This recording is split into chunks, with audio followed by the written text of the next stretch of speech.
Good morning po. Tayo po yung mag-aral ng salita ng Diyos, the Gospel of Luke, chapter 15, verses 21 hanggang 24. Sinabi ng anak, Ama, nagkasala po ako sa Diyos at sa inyo, hindi na po ako karapat-dapat na tawaging anak ninyo. Ngunit tinawag ng ama ang kanyang mga alila. Madali, kunin ninyo ang pinakamagandang damit at bihisan ninyo siya.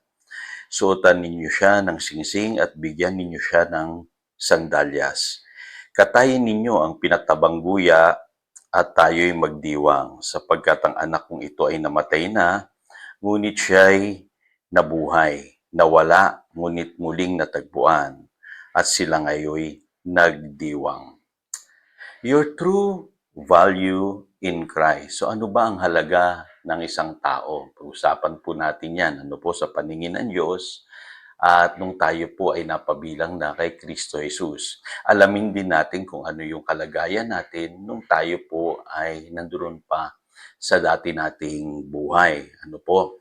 Ngayon, sabi po sa 1 Corinthians chapter 1 verse 30, si Jesus po yung ginawang karunungan ng Diyos. Ano po? Ibig sabihin, nahayag sa kanya yung hiwaga na kung saan binabanggit doon sa Colossians chapter 1 verse 27 na Christ in you, your hope of glory. Kasi paano po nangyari yon? Sabi ng Biblia sa 1 Corinthians chapter 1 verse 30, sa pamamagitan din niya, tayo itinuring na matuwid, ginawang banal at iniligtas ng Diyos. So yun po yung naganap sa atin nung tayo po ay napabilang kay Kristo Jesus, nung tayo po ay na-born again. Meron bang nawala sa tao nung nagkasala ang tao? Meron po. Madalas na familiar po tayo doon sa Romans chapter 3 verse 23 na sinasabing sapagkat ang lahat ay nagkasala at walang sino mang nakaabot sa kaluwalhatian ng Diyos. Sabi sa Psalm chapter 8 verse 5, nilikha mo siyang mababa sa iyo ng kaunti. Pinuspos mo siya ng dangal at ng luwalhati. Ginawa mo siyang pinuno ng iyong nilikha, sa lahat ng bagay siya ang iyong pinamahala. So yun po ang original na kalagayan ng tao. Ano po? We are created in the image and likeness of God. Malinaw po ang sinasabi ng Biblia. Meron tayong dangal, meron tayong luwalhati, merong glory ang tao. Ano po? Contrary dun sa sinasabi ng ibang tao na tayo daw po ay hindi nagtataglay ng glory ng Diyos. Meron po. Malinaw po sinasabi ng Biblia. Ano po? At tayo yung ginawang pinuno ng Diyos sa lahat ng kanyang nilikha. Meron tayong dominion. Ano po? Na mga siwa, mga laga sa creation ni God. Ano po? So, nawala ang lahat ng ito nung nagkasala po ang ating ninunong si Adan. Ano po? Kaya makikita ninyo, iba na po ang kalagayan ng tao. Ano po, nahihirapan na siya sa buhay na ito, hindi niya nataglay-taglay yung glory, yung honor na ibinigay sa kanya ng Diyos, at hindi na rin siya yung may control o nangangasiwa sa lahat ng nilikha ng Diyos. In fact, baliktad na po. Ang tao po ay naging alipin na ng mga espiritu, mga nagrebelde sa Lord, ng mga spirits na nangunguna ngayon sa mundong ito. Ano po, hindi na po tao ang namamahala. Ano po? At ano ang naibalik nung tayo po ay napabilang na kay Kristo? Malinaw po sa Ephesians chapter 4 verse 24, sabi rito, at ang dapat ninyong isuot ay ang bagong pagkatao na nilikhang kalarawan ng Diyos at nahahayag sa matuwid at banal na pamumuhay ayon sa katotohanan. Maintindihan nyo na po ngayon, ano po, na meron tayong panibagong pagkatao na dapat nating isuot. At ito hindi natin naunawaan. Kadalasan po naisip natin na save lang tayo, napatawad tayo. Tayo na born again at binigyan ng manibagong pagkatao. Kaya kung mapapansin nyo doon sa kwento ng prodigal son na binasa natin kanina na matatagpuan nyo sa Luke chapter 15 verses 11 to 24, ay sinuotan ng bagong kasuotan yung prodigal son. Ano po? At binigyan ng singsing at binigyan ng sandalyas. Kasi ipinanumbalik po yung pong prodigal son sa dati niyang kalagayan bilang anak. Kaya mapapansin nyo rin sa Romans chapter 5 verse 17, malinaw na binabanggit dito, sa pamamagitan ng pagsuway ng isang tao, ang tinutukoy dito ay si Adan, naghari ang kamatayan. Ngunit sa pamamagitan din ng isang tao, si Hesukristo, ang mga taong pinagpala ng sagana at itinuring na matuwid ng Diyos ay maghahari sa buhay. So, ibig sabihin, we will reign in this life. Ipinanumbalik po yung ating nawalang dominion and authority na ibinigay ng Diyos nung una pa sa ating mga ninuno. Ano po kay Adan specifically at kay Eva. At alam niyo po, maganda yung pagkakapaliwanag ng Panginoong Hesus sa kwento ng prodigal son, ano po, na, na ang tao, ano po, originally, tayo po ay malapit sa Diyos. Ano po, kaya lang dahil sa pagkakasala, ang isang tao ay nalayo sa Diyos. Ganun po yung nangyari sa prodigal son.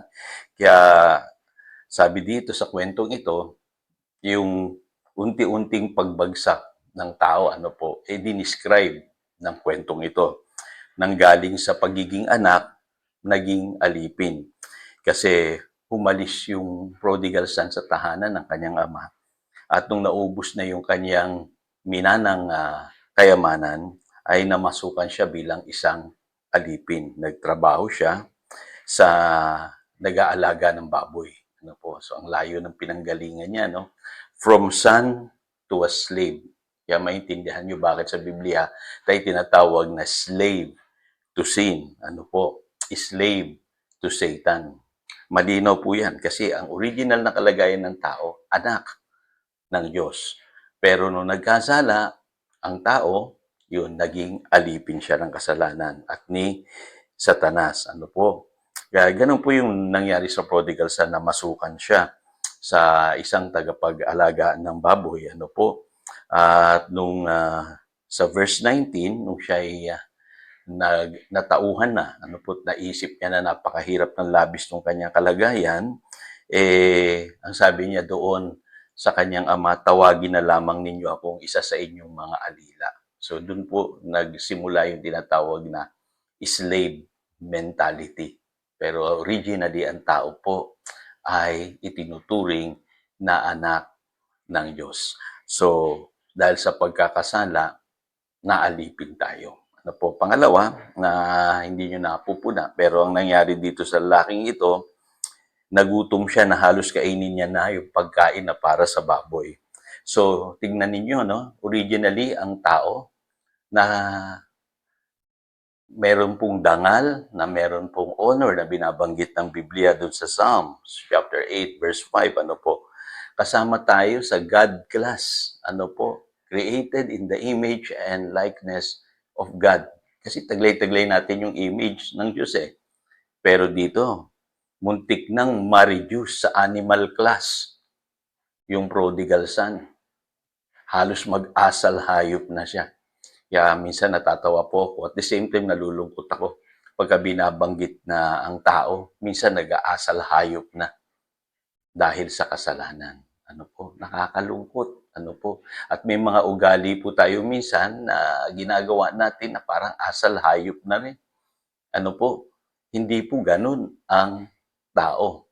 No, nakakalungkot po na makita ang tao na para bagang we belong to the animal class at hindi tayo nanggaling do sa God class, created in the image and likeness of God. Kaya ganun po yung pagbagsak ng prodigal son. Makikita natin ito yung nawala sa tao nung ang tao po ay nagkasala.